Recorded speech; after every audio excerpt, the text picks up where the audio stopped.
നമ്മൾ ഇവിടെ നിന്ന് ഡിസ്കസ് ചെയ്യാൻ പോണതും സംസാരിക്കാൻ പോണതും ക്രെഡിറ്റ് കാർഡ്സിനെ കുറിച്ചാണ്. ക്രെഡിറ്റ് കാർഡ്സ് എന്ന് പറഞ്ഞിട്ടുണ്ടെങ്കിൽ ക്രെഡിറ്റ് കാർഡ്സ്, ഡെബിറ്റ് കാർഡ്സ് എന്ന് തുടങ്ങി പലതരം കാർഡുകൾ ബാങ്ക് പ്രൊവൈഡ് ചെയ്യുന്നുണ്ട്. അപ്പോൾ ഇതിൽ ഏറ്റവും കൂടുതൽ ഉപയോഗിക്കുന്നത് ഡെബിറ്റ് കാർഡ്സ് ആണ്. ക്രെഡിറ്റ് കാർഡ്സ് എന്ന് പറയുന്നത് ചെറിയൊരു ലോൺ സംവിധാനത്തിൽ ബാങ്ക് കൃത്യമായ വരുമാനമുള്ളവർക്കും ബാങ്കിന്, അതായത് നല്ലൊരു സിബിൽ ഹിസ്റ്ററി ഉള്ള ആളുകൾക്കും കൊടുക്കുന്ന ഒരു സാധനമാണ് ക്രെഡിറ്റ് കാർഡ്. അതായത് ഇതിൽ ഡെബിറ്റ് കാർഡ് എന്ന് പറഞ്ഞിട്ടുണ്ടെങ്കിൽ നമ്മൾ യൂസ് ചെയ്യുന്ന പണം, അതായത് നമ്മളെ ബാങ്കിൽ ഡെപ്പോസിറ്റ് ചെയ്ത പണം അത് കൃത്യമായിട്ട് നമ്മൾ ബാങ്കിൽ നിന്ന് കാർഡ് വെച്ചിട്ട് അല്ലെങ്കിൽ ബാക്കിയുള്ള രീതിയിൽ എടുക്കുകയോ അതുകൂടാതെ പേയ്മെൻറ്റ് ചെയ്യാനോ ഉള്ള സംവിധാനമാണ് ഡെബിറ്റ് കാർഡ്. അത് സാധാരണ ഒരു നിശ്ചിത തുക വെച്ചിട്ട്, അതായത് ചില കാർഡുകൾ പ്രീമിയം തുടങ്ങി ഗോൾഡ് എന്നൊക്കെ പറഞ്ഞ് പല ടൈപ്പ് കാർഡുകൾ വരുന്നുണ്ട്, പ്ലാറ്റിനം, ഇങ്ങനെയുള്ള കാർഡുകൾക്ക് ഓരോ പ്രത്യേക തരത്തിലുള്ള ചാർജ് വെച്ചിട്ട് 149, ചില കാർഡിന് റുപേ കാർഡിന് 149, മറ്റ് ചില കാർഡിന് 399, ഇങ്ങനെയൊക്കെ പറഞ്ഞിട്ട് പല തരത്തിലുള്ള ഡെബിറ്റ് കാർഡ്സ് ബാങ്ക് പ്രൊവൈഡ് ചെയ്യുന്നുണ്ട്.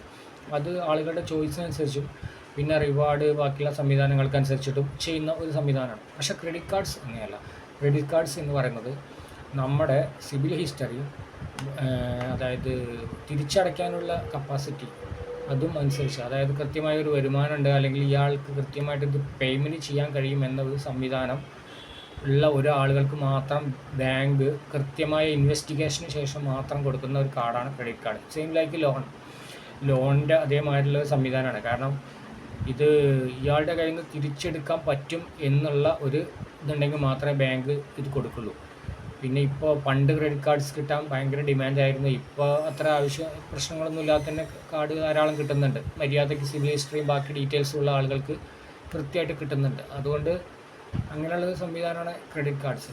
അപ്പോൾ ഈ ക്രെഡിറ്റ് കാർഡ്സും ഡെബിറ്റ് കാർഡ്സും തമ്മിലുള്ള വ്യത്യാസം എന്താണ്? ഒന്ന് ലോണാണ്. ആ ലോൺ നമുക്ക് കൃത്യമായിട്ട് ക്രെഡിറ്റ് കാർഡ്സ് യൂസ് ചെയ്യാൻ അറിയുന്ന ആളുകളാണെങ്കിൽ ഓരോ ബാങ്കിൻ്റെയും ഓരോ വേരിയൻറ്റ്, ഓരോ ഷോപ്പിംഗ്, ഓരോ പെട്രോൾ ഫില്ലിങ് തുടങ്ങി ഓരോ ട്രാവലിങ്, ഇങ്ങനെ തുടങ്ങി ഓരോന്നിനും സെപ്പറേറ്റ് ആയിട്ടുള്ള ഇതുണ്ട്, കാർഡ്സ് ഉണ്ട്. അപ്പോൾ നമ്മൾ ആ കാർഡ് സെലക്ട് ചെയ്യുകയാണെങ്കിൽ അതിൽ കൃത്യമായിട്ട് റിവാർഡ് പോയിൻറ്റ്സ് കിട്ടാനും ആ റിവാർഡ് പോയിൻറ്റ്സ് റെഡീം ചെയ്തിട്ട് നമ്മുടെ സ്വാഭാവികമായിട്ടും നമ്മുടെ ആവശ്യങ്ങൾ നടത്തുകയും ചെയ്യാം.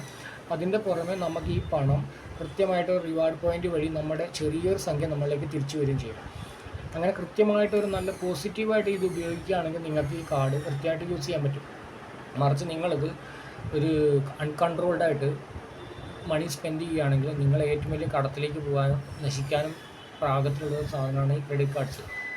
അപ്പോൾ ക്രെഡിറ്റ് കാർഡ്സും ഡെബിറ്റ് കാർഡ്സും തമ്മിലുള്ള വ്യത്യാസം അതാണ്. ഓക്കെ.